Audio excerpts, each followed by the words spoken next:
Happy Friday night. Breanna, Reinhart, Nick Tabbert back for another Sports OT online wrap. Perfect temperature out there tonight. Yes, it was great. Weather was great. We've been so lucky. We're 6 weeks into this football season now, and we really haven't had any complaints. Knock on wood. Knock on wood, yep. It's coming. I know it's coming. But only 3 weeks to go now, and we have our first teams that have clinched playoff spots, which is always exciting. The next 3 weeks are going to be just a lot of fun to see who gets in and who maybe is left out, unfortunately. But a lot to go over. We're going to go with the big, I want to say Big Rivers, but it's not. It's Wisconsin Valley. I'm 6 weeks in. I'm still learning.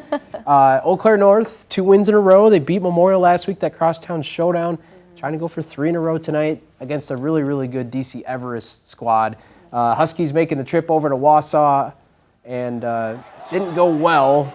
They gave up 48 points and the DCE defense playing lights out. So this game, pretty convincing on the scoreboard at halftime. Huskies were down by quite a bit. We're going to show you one score here just before the half. And Huskies fall tonight 48-20. But like we talked about last week, the path to the playoffs didn't really involve beating DC Everest. I mean, obviously, if they beat Everest, that would be a huge help. But Huskies sitting at 2-2, and they've still got Wisconsin Rapids Lincoln and Marshfield on the schedule. So, and those teams are below the Huskies in the standings. So, if they can beat those teams, and those games are still 2 and 3 weeks away, but you know, if things play out like it looks like they could on paper, the Huskies' path is beating Marshfield and beating Wisconsin Rapids Lincoln. Next week, North is home against Stevens Point. Panthers near the top of the conference. They're 3-1, so arguably another really tough challenge next week. But it is at home, so we'll see what happens there. Let's move on to Eau Claire Memorial. So as we've documented, it's kind of been a struggle. They've tried to play that up-tempo offense. You know, the student section and the crowd, though, has been great all season. Yeah. Homecoming weekend for the Abes. This is our play of the night for Menominee. That's crazy. That is just incredible, that toe tap catch. Johnson to Thornton. That's like picture perfect. Wow. A lot of athletes on that Menominee sideline. So it's 38-8 at the half, and Menominee kind of went more ground game in the second half. John Higbee, we've documented him. He's just a great leader on that Mustangs team. Shamar Simmons running hard. Looks like he kind of hurt his shoulder on that carry, but he came back in about 5 plays later, and he scored this touchdown. So hopefully Shamar is okay.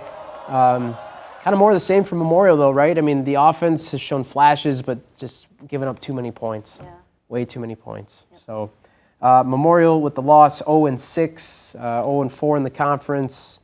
Hopefully they can get this turned around, at least on the scoreboard here soon. And, you know, you'd love to see them get at least one win, right? You don't want to see anybody go winless. But Abes still have Wisconsin Rapids Lincoln on the schedule, and that's another team that has not won a game. So next week, Memorial goes to Wisconsin Rapids, and maybe they can get the W that night. So Wisconsin Valley standings, as of right now, DC Everest at the top, Spash, and then North is sandwiched in the middle there with Wausau West and Marshfield. 3 weeks to go. Let's go to the Clover Belt, our spotlight game. It's Mondovi and Regis. I mean, always a good battle. What was it like tonight? Yeah, it was definitely a good battle. I think Brian Brenner said it best to me at the end of the game. He said it was kind of a battle that could have went either way. But when I came in at halftime, it was tied up at 16, and Regis just really turned it on. I mean, they are really strong running the ball, and Brian even said, too, that he was just proud of the way that they passed the ball tonight. But Everett Tate just coming in clutch for them play after play. He just powers through. And, you know, Mondovi had a couple turnovers that I think really could have cost them the game towards the end. We weren't able to show them in our highlights here, but had they been able to hold on to the ball a little bit more tonight, I think it could have definitely went either way. And yeah, Bryant was just very proud of his boys as always. And, you know, he said that they're going to keep on taking things day by day, even though they're undefeated. they're going to be put up to the challenge against Stanley Boyd this coming week. So he's trying not to get ahead of himself here, and he said we're just going to play our game as we always do. So, yeah. I just still can't get over, day one of the season, he said, we don't have a lot of talent, average Joes. And maybe this isn't the most talented Regis team, but, the Regis Ramblers always play as a team. Yes, they do. And so you're seeing the strength there. I would say there's plenty of talent on the team this year. And for Mondovi, 2 losses at home, Yeah. 2 very tight games in the fourth quarter, a couple plays. Tough teams going up against each other, A couple plays different, and maybe Mondovi is undefeated and in the driver's seat. But you mentioned Stanley Boyd and Regis. That'll be next week, Saturday at 11 a.m. at Carson Park. So that's October the 5th at 11 a.m. Both teams undefeated. Yeah. The winner of that game, I would assume, is going to be the Clover Belt champion, just based on how things have played out so far. So that's going to be a lot of fun. I mean, Regis saying, they don't have a lot of talent. They've played as a team, and everybody has to hold each other accountable. And then Stanley Boyd, coming into the season, everybody said, Stanley Boyd's the team, and they've had to listen to us talk about him and probably read a lot of newspaper clippings. And I know that Jeff Koenig said they're trying to shut that out, and they've done a great job, I guess, so far. Oh, for sure. To be 6-0 and scoring a lot of points. They scored 56 again tonight to win, but that's going to be a heck of a game. Yep. We have 1 week, 8 days to wait for that one at Carson Park. Can't wait. Your other game tonight, Eliva Strum.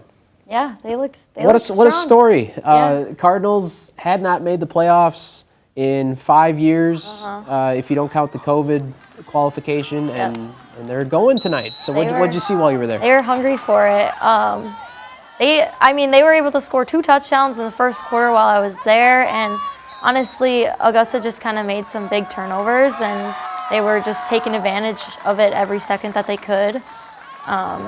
But yeah, even earlier I got to talk to the team, and the seniors were just saying, they've been working hard all 4 years that they've been in the program, and they just really, really looking for that playoff clinch, and to get it here tonight on their homecoming is probably just the best feeling ever for them. So what a week. 75 years as a school. They've celebrated that. They have homecoming. It's a big win. They're going to the playoffs. Eliva Strum is 4-0 in the league. So is Pepin-Alma. And I got to double check how the Blair Taylor game. So Blair Taylor beat CFC. So you have Pepin-Alma and Eliva Strum now alone at the top of this Dairyland Conference. Eliva Strum's schedule is going to get a little tougher now. They've beaten the teams at the bottom of the standings. Now they're going to have to go against the teams towards the top. They have Blair Taylor, CFC, and Pepin-Alma to close out the regular season. It'll be a tough challenge for them. A really tough challenge, but we'll see how they handle it. This has been a hungry team the last couple years. They've wanted to take these steps, and this year they've capitalized. So we know Eliva Strum is playoff eligible, and after missing out by 1 game last year, we know they're going to make it. They're on the right side of it this year. So congrats to Coach Stowell and everybody down in Cardinal Country to get that big win today. So. Just a couple other things before we go. Barron, 5-0, entering this week. They've been kind of the story of the season, in my opinion. They lose to Northwestern tonight.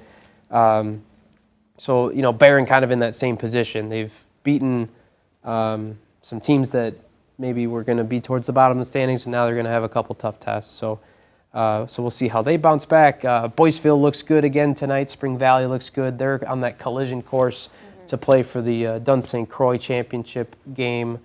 I want to just check our standings here since we've got everything kind of finalizing. So St. Croix Falls on top of the Heart of North, undefeated still. Grantsburg and Ladysmith both win tonight. They're both going to be playoff eligible. They're at the top of the Lakeland. Chautauqua Weyerhaeuser won again tonight. Bulldogs closing in on the playoffs, so that's great to see. I want to go down to the middle border. Altoona's kind of fallen on tough times. They lose again tonight. They started 2-0. They're now 2-4 on the season. Yeah. Really tough middle border conference, and they're the new kids on the block, so they've had to kind of learn about all their rivals now. Yeah. And they told us how it's kind of like building a brand new notebook of everybody else gets to see each other every year, and we're kind of the new kids having to learn. So we'll have highlights and scores on the website here shortly. Any other thoughts tonight? No, I don't think think so. Just another great night of Friday Night Lights, It was a lot as of, always. A lot of fun. It's been so much fun. You know, homecoming now, there's just Yes. that kind of that extra energy in the building. Yes. Every place you go, but it's been a lot of fun, and only 3 weeks to go here in the regular season. It's so crazy how fast it flies by. yeah, we'll be back next week with another Sports OT Online Wrap. Have a great weekend.